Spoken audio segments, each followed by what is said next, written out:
Cette prophétie biblique sont sur le point de s'accomplir en Israël et personne ne parle de cela. Nous savons qu'Israël est considéré comme l'horloge prophétique de Dieu et que tout ce qui arrive dans cette nation bénie a des répercussions au niveau mondial. Rien de ce qui s'y produit n'est isolé ni fortuit. Chaque mouvement a un écho qui atteint les nations. Néanmoins, il existe 7 prophéties que les prophètes de l'Ancien Testament ont annoncées et qui ne se sont pas encore accomplies, mais dont le scénario est déjà en train d'être préparé et qui pourrait bientôt se manifester de manière définitive. Depuis le pacte d'Israël avec l'Antichrist, la reconstruction du 3e temple à Jérusalem, jusqu'au jour où Israël reconnaîtra Jésus comme son Messie, et d'autres prophéties tout aussi décisives. Tout indique que nous entrons dans une étape cruciale de la prophétie biblique. Ainsi donc, bien-aimés frères, je vous invite à regarder cette vidéo jusqu'à la fin afin d'être en alerte concernant tout ce qui est en train de se passer en Israël. Car lorsque ces prophéties s'accompliront, le monde ne sera plus jamais le même. Avant de continuer, dites-nous, croyez-vous qu'Israël est l'horloge prophétique de Dieu? Laissez-nous votre commentaire, il est très important pour nous. Nous commençons. Numéro 1, la confirmation d'un pacte avec beaucoup. L'expression « la confirmation d'un pacte avec beaucoup » provient de Daniel, chapitre 9, verset 27, et c'est l'une des phrases les plus denses et décisives de toute la prophétie biblique, car elle ne décrit pas un simple traité politique, mais un acte qui déclenche la dernière étape du plan prophétique de Dieu pour Israël et pour le monde. Notons avec attention ce que dit le récit biblique. Durant une semaine, ce dirigeant fera une alliance avec un grand nombre. Frères bien-aimés, cette prophétie fait partie des 70 semaines de Daniel et il est fondamental de comprendre que cette prophétie concerne exclusivement Israël. Le même chapitre le souligne clairement dès le début. Le verset 24 déclare « 70 semaines ont été fixées sur ton peuple et sur ta ville sainte pour faire cesser la transgression, mettre fin au péché, expier l'iniquité, amener la justice éternelle, sceller la vision et la prophétie, et oindre le Saint des Saints. » Le peuple auquel ce passage fait référence est Israël, et la ville sainte est Jérusalem. En comprenant cela, nous saisissons que les 70 semaines n'ont pas été données à l'Église mais au peuple juif et à sa ville. C'est pourquoi nous affirmons que sur ces 70 semaines, 69 se sont déjà accomplies, lesquelles s'étendent jusqu'à la mort du Messie. Notons ce que disent les versets 25 et 26 du même chapitre. « Sache et comprends, depuis le moment où la parole a annoncé que Jérusalem sera rétablie et reconstruite jusqu'au Messie, le Prince, il y a 7 semaines et 62 semaines. Les places et les fossés seront rebâtis, mais en des temps difficiles. Après les 62 semaines, un Messie sera retranché, et il n'aura pas de successeur. Frères bien-aimés, avec la mort de Jésus, la prophétie des 70 semaines entre dans une pause prophétique. Dans cet intervalle se développe ce que la Bible appelle le temps des nations, c'est-à-dire le temps de l'Église. Mais cette pause ne signifie pas que Dieu a oublié Israël. L'apôtre Paul le clarifie de manière catégorique dans Romains, chapitre 11, verset 1, lorsqu'il dit « Je demande donc, Dieu a-t-il rejeté son peuple ? Certes non, moi aussi je suis israélite, de la descendance d'Abraham, de la tribu de Benjamin. » Plus loin, au verset 25 à 27 du même chapitre, Paul ajoute « Car je ne veux pas, frères, que vous ignoriez ce mystère, afin que vous ne vous regardiez point comme sages. Une partie d'Israël est tombée dans l'endurcissement, jusqu'à ce que la totalité des païens soit entrée. Et ainsi tout Israël sera sauvé, selon qu'il est écrit, le libérateur viendra de Sion, et il éloignera de Jacob les impiétés, et ce sera mon alliance avec eux, lorsque j'ôterai leurs péchés. Frères, avant que ne s'accomplisse cette promesse de salut national pour Israël, certains événements prophétiques doivent avoir lieu. L'Écriture enseigne que d'abord l'Église sera enlevée, puis Dieu reprendra son traitement direct avec Israël. Ce traitement se développera durant la période connue comme la Grande Tribulation, laquelle correspond exactement aux 7 ans qui constituent la 70e semaine de Daniel, la seule qui reste encore à s'accomplir. Nous devons nous rappeler que dans la prophétie de Daniel, Une semaine prophétique équivaut à 7 années littérales, raison pour laquelle la grande tribulation a une durée totale de 7 ans. Or, au début de cette dernière semaine, la 70e semaine, le passage de Daniel, chapitre 9, verset 27, dit « Durant une semaine, ce dirigeant fera une alliance avec un grand nombre. » Le mot « beaucoup » ici est une référence spécifique à Israël, non une référence générale à n'importe quel groupe. L'hébreu ancien dit « alliance avec les nombreux ». Par ce pacte, Israël embrassera l'Antichrist comme un messie politique, sinon comme le messie au sens littéral. Jésus l'a prédit dans Jean chapitre 5, verset 43. « Je suis venu au nom de mon Père, et vous ne me recevez pas. Si un autre vient en son propre nom, vous le recevrez. » Le rejet de Jésus de la part d'Israël les a rendus vulnérables à cette terrible séduction de ce faux Messie qui viendra.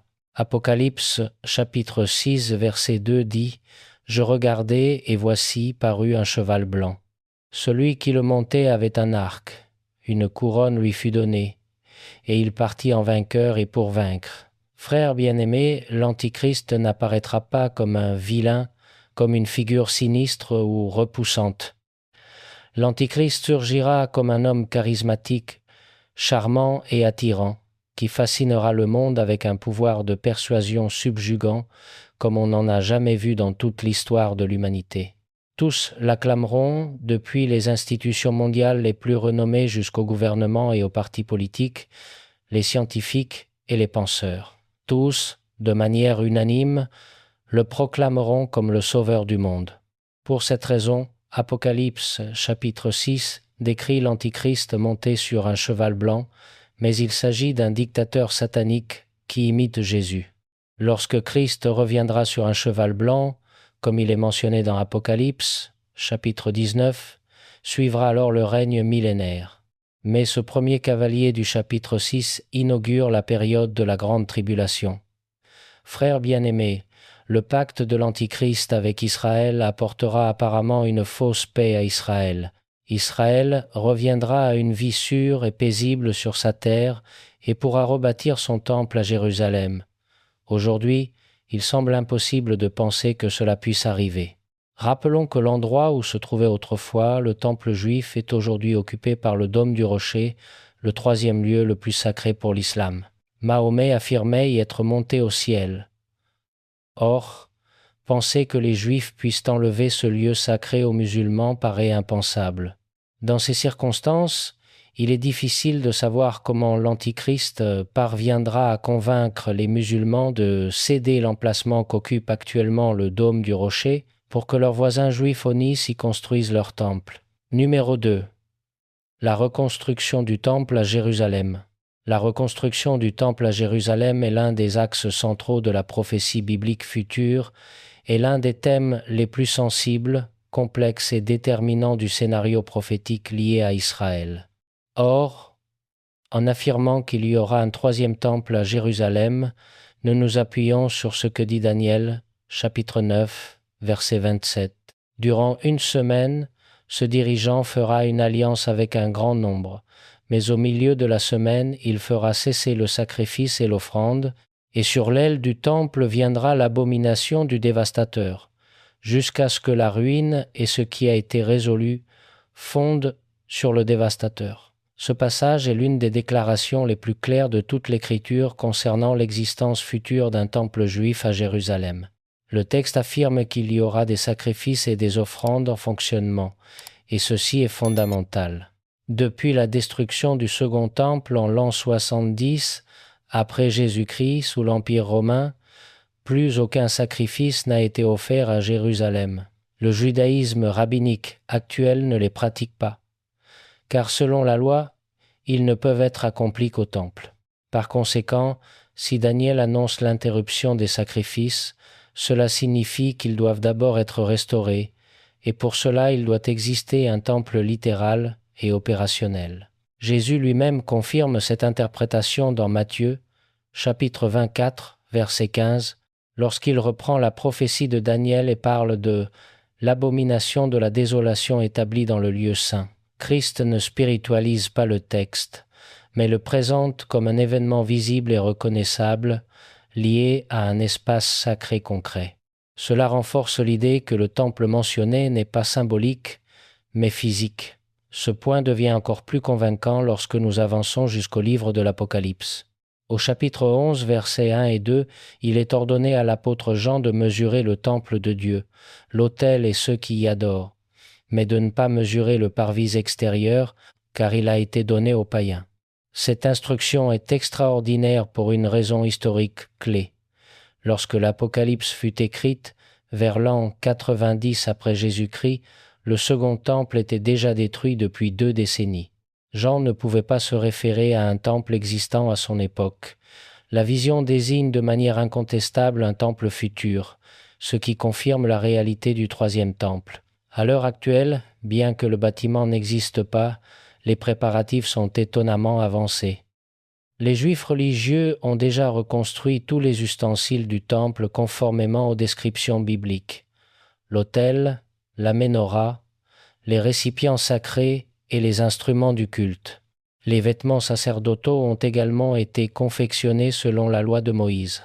Il existe des registres généalogiques pour identifier les descendants d'Aaron, et l'on a même désigné celui que beaucoup considèrent comme prêt à exercer la fonction de grand prêtre, figure indispensable au fonctionnement du temple. À cela s'ajoute l'apparition de la vache rousse, exigée pour la purification rituelle selon Nombre, chapitre 19. Sans cet élément, le service du temple ne pourrait pas commencer. Le fait qu'aujourd'hui on parle ouvertement de ce sujet au sein du judaïsme religieux montre que l'attente du temple n'est pas théorique, mais pratique. Le seul véritable obstacle est le lieu. L'emplacement où fut élevé le temple biblique se trouve aujourd'hui sur le mont du Temple, à Jérusalem, actuellement occupé par les mosquées musulmanes, dont Al-Aqsa et le dôme du Rocher. D'un point de vue humain, il paraît impossible que cet espace soit cédé. Tout indique que ce temple sera construit sous le patronage de l'Antichrist, qui parviendra à faire ce que personne n'a pu faire, établir des accords simultanés avec juifs et musulmans, offrant une paix apparente qui permettra de redéfinir l'usage du mont du temple.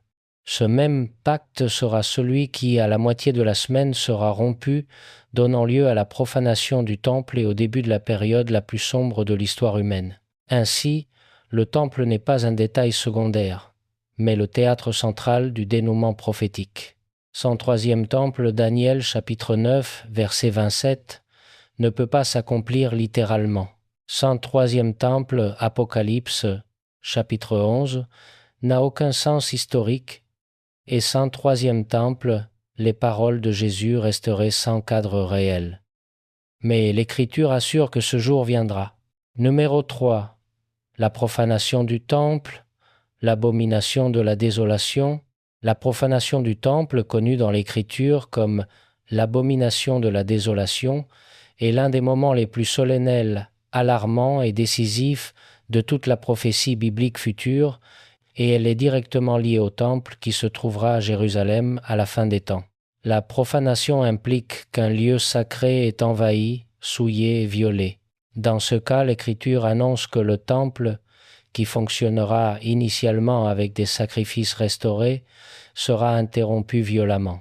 Le même lieu où Israël sera revenu pour adorer deviendra un théâtre de blasphème.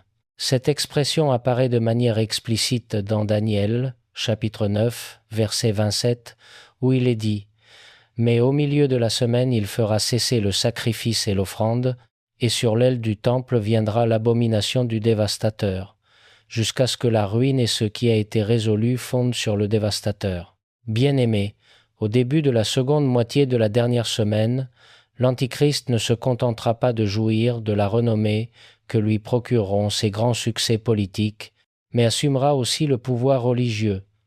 Pour cela, il fera cesser les sacrifices dans le temple et obligera le monde à l'adorer lui, comme s'il était Dieu. Cela a été annoncé par l'apôtre Paul dans 2 Thessaloniciens chapitre 2 verset 4, où il est dit « L'adversaire qui s'élève au-dessus de tout ce qu'on appelle Dieu ou de ce qu'on adore, il va jusqu'à s'asseoir dans le temple de Dieu, se proclamant lui-même Dieu. » Palf.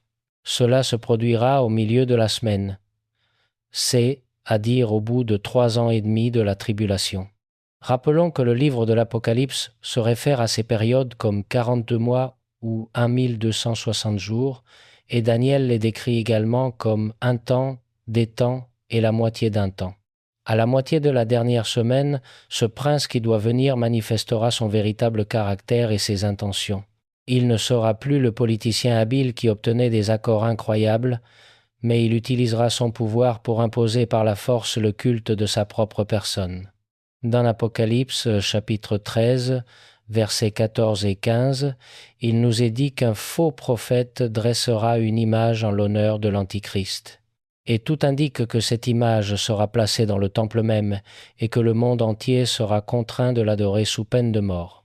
Pendant cette même période, l'Antichrist déclenchera une persécution universelle contre le peuple juif. Jésus lui-même a mis en garde contre cet événement.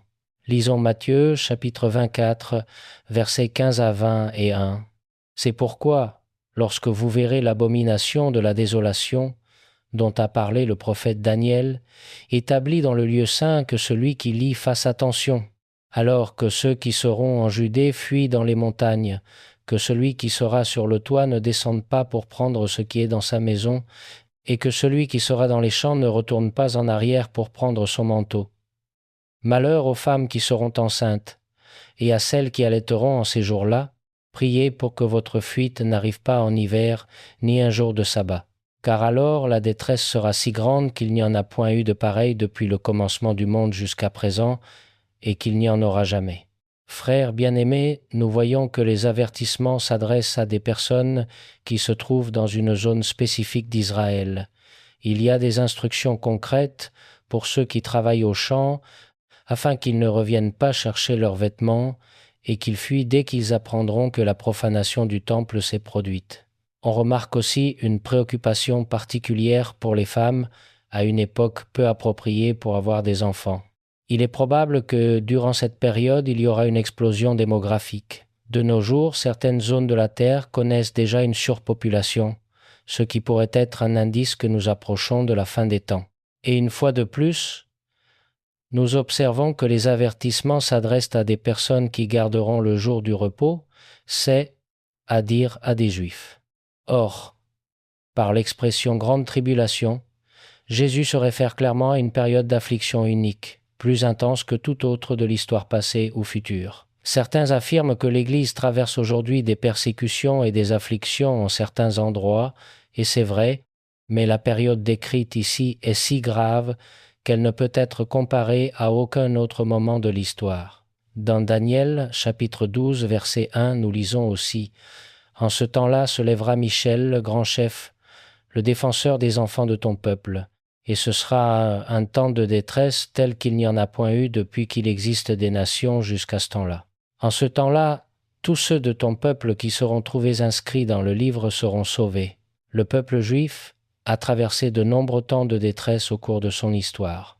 Depuis la chute de Samarie et de Jérusalem, les horreurs sous Antiochos Épiphane, la destruction de Jérusalem par les Romains, les pogroms en Europe et l'Holocauste du XXe siècle. Il semble souvent que l'histoire d'Israël ait été une succession de souffrances.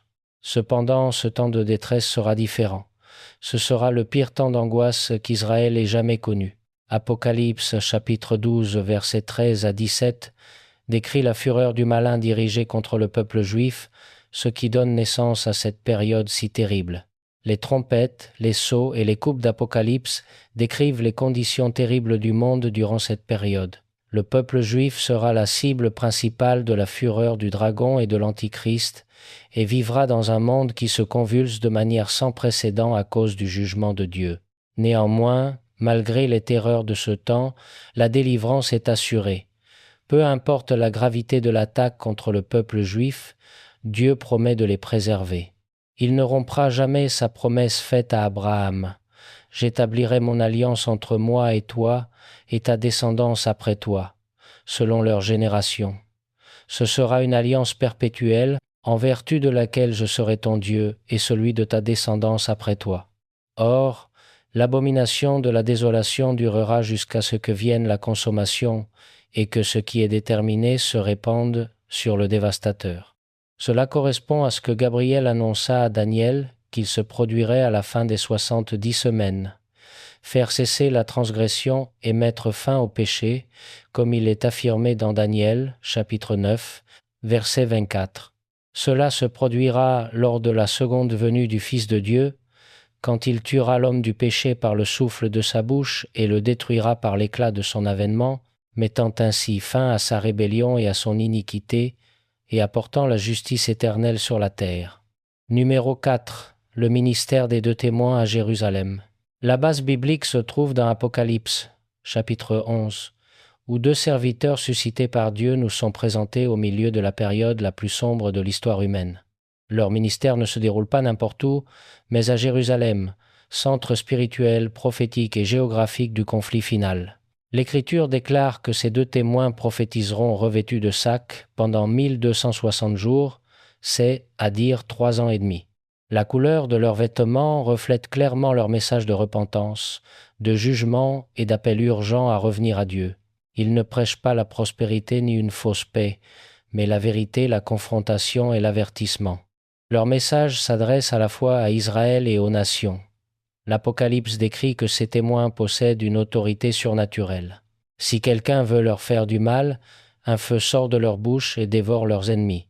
Ils ont le pouvoir de fermer le ciel afin qu'il ne tombe point de pluie, de changer les eaux en sang et de frapper la terre de toutes sortes de plaies chaque fois qu'ils le voudront. Ces pouvoirs rappellent clairement les ministères d'Élie et de Moïse, ce qui a conduit de nombreux interprètes à considérer qu'ils pourraient être liés à ces figures, même si l'Écriture ne l'affirme pas explicitement. Un détail fondamental est que personne ne peut les tuer avant le temps déterminé par Dieu. Leur protection n'est pas humaine, elle est divine.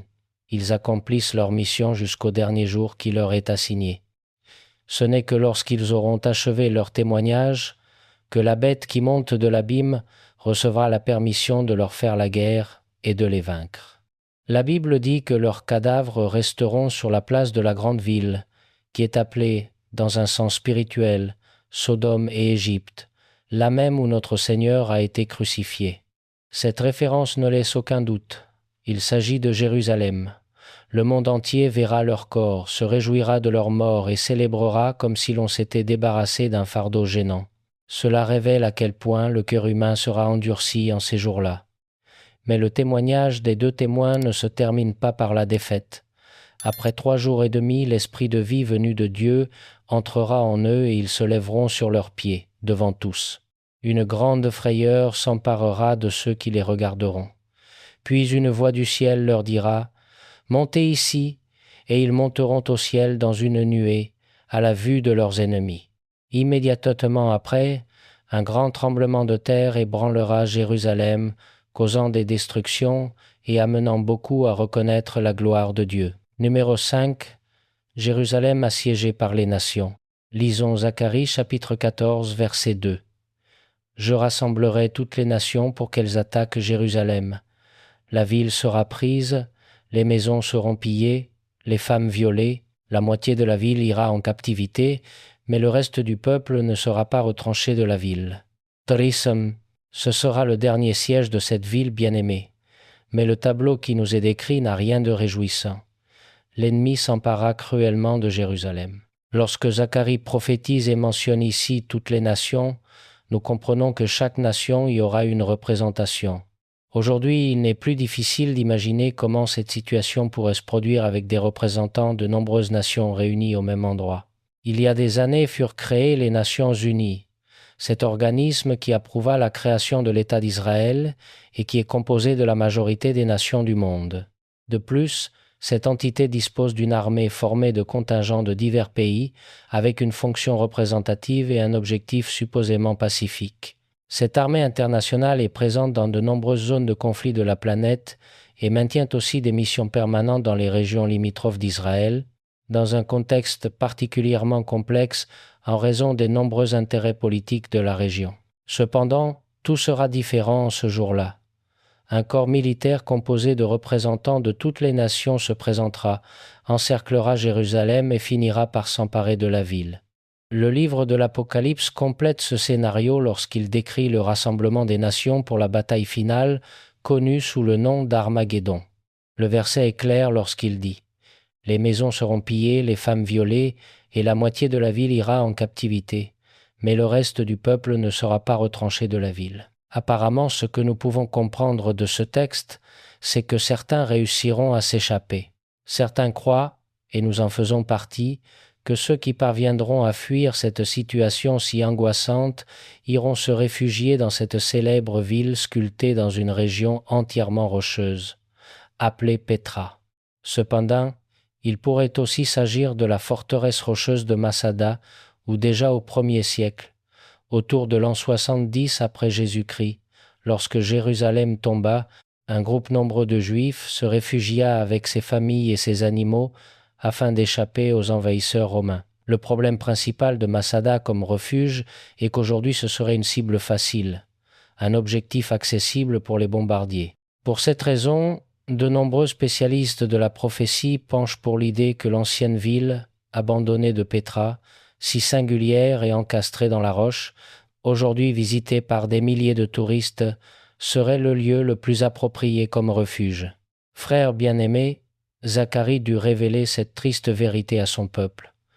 Jérusalem sera envahie, prise par une multitude d'ennemis. Numéro 6. La conversion nationale d'Israël. La conversion nationale d'Israël est l'une des promesses les plus claires et les plus solennelles de la prophétie biblique future. Il ne s'agit pas de conversions individuelles, qui ont déjà lieu au cours de l'histoire, mais d'une brisure spirituelle collective provoquée par l'intervention directe de Dieu à la fin des temps. Lisons Zacharie chapitre 12 verset 10. « Alors je répandrai sur la maison de David et sur les habitants de Jérusalem un esprit de grâce et de supplication. Ils tourneront les regards vers moi, celui qu'ils ont percé. Ils pleureront sur lui comme on pleure sur un fils unique. Ils pleureront amèrement sur lui comme on pleure sur un premier-né. » Ce passage se situe dans un scénario clairement eschatologique et se relie directement au contexte immédiat du chapitre où Jérusalem est décrite comme entourée par toutes les nations. Il ne s'agit pas d'un conflit local ni d'une guerre de plus dans l'histoire d'Israël, mais d'une coalition mondiale dont l'objectif explicite sera la destruction totale de Jérusalem. L'Écriture montre que ces nations n'agissent pas de manière isolée, mais sous un leadership central, un pouvoir politique et spirituel que la Bible identifie comme l'Antichrist, qui conduira cette offensive finale contre la ville choisie par Dieu. C'est à ce moment de ténèbres extrêmes, lorsque Jérusalem sera assiégée sans issue humaine, trahie par des pactes rompus et menacée d'extermination, qu'aura lieu l'intervention divine annoncée par le prophète. Le texte dit « Je répandrai », indiquant clairement que l'action ne vient pas d'en bas, mais du ciel. Dieu lui-même décide d'agir lorsque la survie de son peuple paraît impossible. La pression des nations, la peur, le siège et l'imminence de la destruction préparent le terrain pour une œuvre spirituelle sans précédent. L'effusion de l'esprit de grâce et de supplication survient précisément au milieu de cette crise finale. Tandis que les armées entourent Jérusalem et que le leadership mondial cherche à l'effacer de la carte, Dieu ouvre les yeux du cœur d'Israël. Il ne commence pas par répandre le jugement sur les nations, mais la révélation sur son propre peuple. La grâce précède la délivrance, la prière précède la victoire. Avant que le Messie ne se manifeste pour combattre pour Jérusalem, le Saint-Esprit est répandu pour la briser intérieurement. Lorsque le texte déclare « Ils tourneront les regards vers moi, celui qu'ils ont percé », il nous montre qu'Israël se rendra compte qu'il a lui-même livré Jésus et qu'il porte une responsabilité, non la seule, mais une responsabilité tout de même dans la crucifixion de son Sauveur. Les pleurs des cris ne sont pas un acte symbolique ni cérémoniel, mais un deuil national qui naît d'une repentance authentique. Le peuple juif se tournera vers Jésus dans la repentance, déplorant profondément son rejet passé à son égard. La douleur sera intense, comparée à la perte d'un fils unique, du premier-né, qui, dans la culture biblique, représentait le plus aimé, l'héritier, l'espérance de la famille. Tout cela accomplira l'extraordinaire promesse annoncée par l'apôtre Paul dans Romains chapitre 11, verset 26, lorsqu'il déclare « Et ainsi tout Israël sera sauvé ». Ce verset, ainsi que beaucoup d'autres, affirme qu'avant le retour physique de Jésus sur cette terre, le peuple juif, en tant que nation, le recevra comme son Seigneur et Sauveur. L'ensemble du contexte de Zacharie, chapitre 12, situe cette conversion radicale dans le cadre d'une libération miraculeuse lorsque Dieu lui-même interviendra pour sauver Jérusalem de l'attaque des nations et, en même temps, restaurer spirituellement son peuple. Numéro 7. Le retour visible de Jésus à Jérusalem. Lorsque Jérusalem sera entourée par toutes les nations du monde et sur le point d'être détruite et effacée, et lorsque les Juifs n'en pourront plus, qu'en pleine détresse et angoisse ils regarderont à Jésus comme leur salut et se tourneront vers lui dans la repentance pour l'avoir rejeté, alors il se passera quelque chose de merveilleux et de glorieux. Notons ce que dit Zacharie, chapitre 14, versets 3 et 4. L'Éternel paraîtra, et il combattra ces nations, comme il combat au jour de la bataille. Ses pieds se poseront en ce jour sur la montagne des Oliviers qui est en face de Jérusalem du côté de l'Orient. La montagne des Oliviers se fendra par le milieu, à l'Orient et à l'Occident, et il se formera une très grande vallée. Une moitié de la montagne reculera vers le nord, et l'autre moitié vers le sud. Frères bien-aimés, Zacharie décrit maintenant l'arrivée du libérateur qui viendra. Cette fois, l'aide pour le peuple d'Israël ne viendra ni du nord, ni du sud, ni de l'est, ni de l'ouest. L'aide, le secours opportun pour eux viendra du Seigneur, du Tout-Puissant qui a fait les cieux et la terre, et ce ne sera nul autre que le Seigneur Jésus-Christ qui revient sur la terre pour libérer son peuple, le peuple de l'Alliance. Le psaume 118, versets 25 et 26 dit « Ô Éternel, accorde le salut. Ô Éternel, donne la prospérité. Béni soit celui qui vient au nom de l'Éternel. » La phrase « Béni soit celui qui vient au nom du Seigneur » fut citée par notre Seigneur lorsqu'il pleura sur Jérusalem. Lisons Matthieu, chapitre 23, versets 37 à 39. « Jérusalem, Jérusalem, qui tue les prophètes et qui lapide ceux qui te sont envoyés. Combien de fois ai-je voulu rassembler tes enfants, comme une poule rassemble ses poussins sous ses ailes, et vous ne l'avez pas voulu. Voici, votre maison vous sera laissée déserte, car, je vous le dis, vous ne me verrez plus désormais jusqu'à ce que vous disiez. Béni soit celui qui vient au nom du Seigneur. » Frères bien-aimés, Jésus révèle ici quelque chose au sujet des conditions qui entourent son second avènement. Lorsque Jésus reviendra, le peuple juif le recevra comme son Messie, en disant « Béni soit celui qui vient au nom du Seigneur. » Or, le prophète Zacharie dit « Ses pieds se poseront en ce jour sur la montagne des Oliviers qui est en face de Jérusalem à l'Orient. » La scène décrite ici possède une forte charge dramatique. Nous croyons et comprenons que ce que Zacharie nous raconte doit être interprété littéralement. Tout ce qui est mentionné dans ce récit est littéral. La montagne des Oliviers est littérale. La ville de Jérusalem est littérale. Les gens sont littéraux. Tout est absolument littéral. Tout est prêt et les prophéties accomplies pour le retour. Car il s'agit de sa seconde venue sur cette planète Terre, du Fils du Tout-Puissant, du Messie annoncé et tant attendu, de l'Emmanuel, de Jésus-Christ le Seigneur. Zacharie mentionne clairement que ses pieds se poseront sur la montagne des Oliviers. Nous croyons que cela se produira littéralement. Celui qui vient, celui qui revient, est maintenant le Christ glorifié. Les clous qui un jour ont transpercé ses poignets et ses pieds ont laissé des cicatrices dans ses mains et ses pieds. Et ces marques seront visibles. Vous, chers amis auditeurs, vous rappelez probablement la scène de l'ascension de Jésus-Christ. Lorsque le Seigneur monta au ciel, après s'être présenté corporellement à plus de 500 personnes après sa résurrection, il se trouvait sur la montagne des Oliviers, accompagné de ses disciples et de ses suiveurs. Le récit biblique dit qu'il y eut 2 hommes vêtus de blanc qui dirent aux disciples « Hommes de Galilée, pourquoi vous arrêtez-vous à regarder au ciel ? Ce Jésus qui a été enlevé au ciel du milieu de vous viendra de la même manière que vous l'avez vu allant au ciel. » Et l'accomplissement de ce retour annoncé et tant attendu au fil des siècles se produira effectivement dans le futur.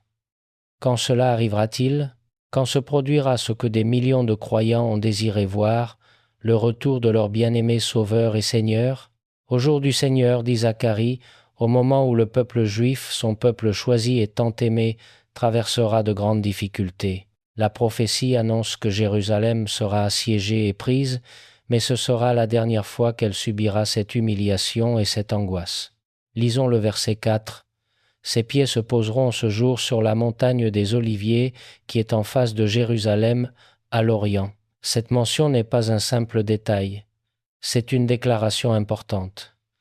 À travers les Écritures, nous voyons que l'aide d'Israël vient de l'Orient. C'est la raison pour laquelle les Juifs prêtent une grande attention à cette porte de l'Orient que certains appellent la porte dorée. Personnellement, nous pensons que cette référence à la porte dorée se rapporte à la porte du Temple qui sera un jour construit. C'est la porte de l'Orient.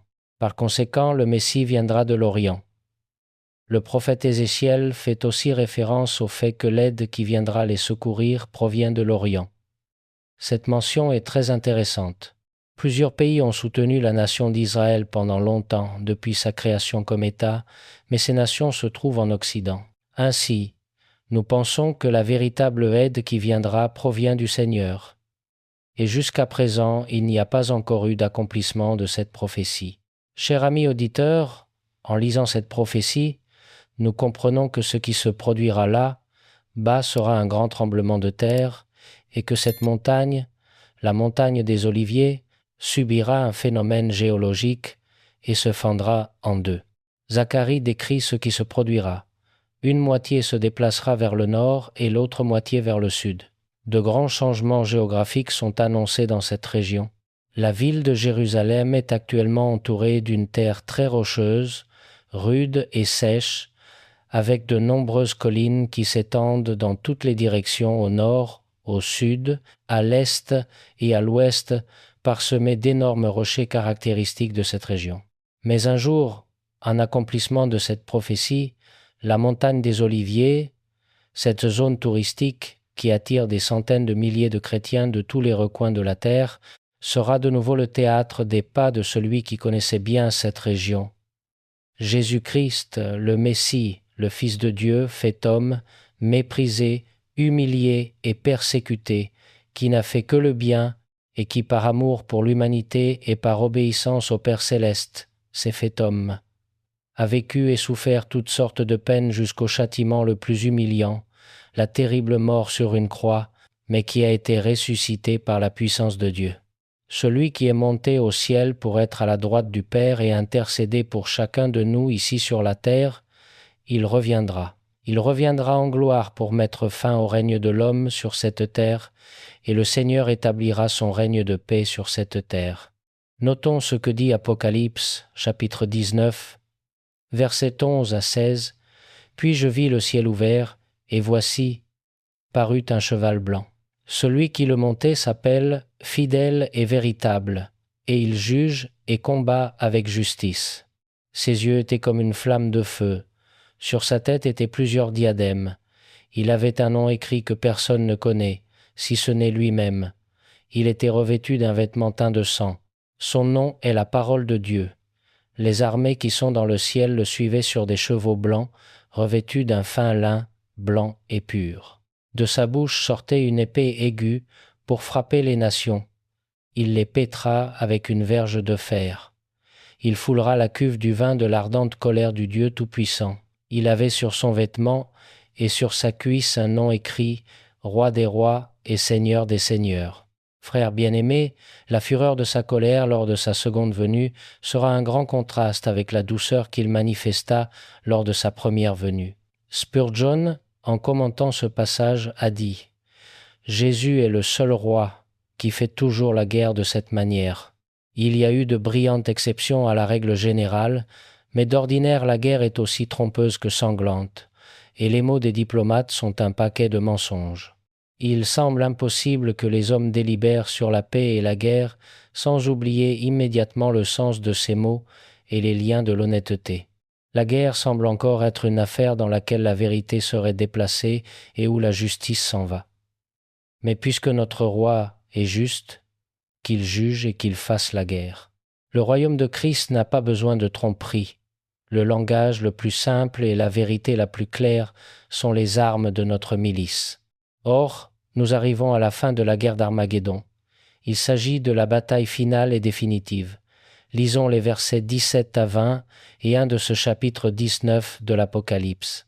« Et je vis un ange qui se tenait dans le soleil.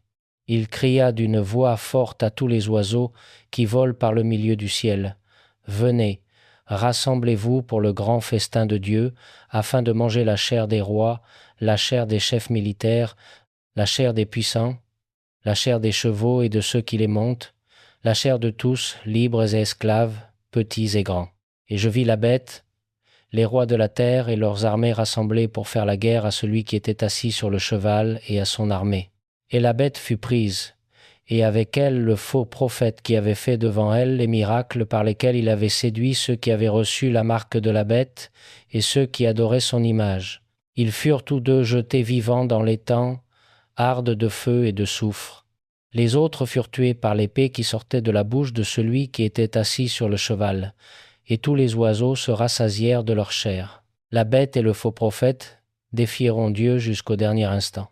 La bête mentionnée ici est l'Antichrist, ce dirigeant politique qui deviendra le dictateur mondial, et son bras droit, le faux prophète, le dirigeant pseudo-religieux responsable de propager l'adoration et la vénération de ce faux sauveur du monde, qui ira jusqu'à fabriquer une image de ce dirigeant mondial et à la placer à Jérusalem comme objet de culte. Tous deux seront saisis et jetés vivants dans un étang de feu ardent de soufre.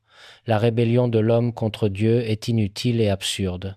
Ces deux grands tyrans rebelles, l'Antichrist et le faux prophète, sont les premiers à être précipités dans l'étang de feu, et tous les autres qui se seront joints à eux mourront par l'épée qui sort de la bouche de Jésus-Christ.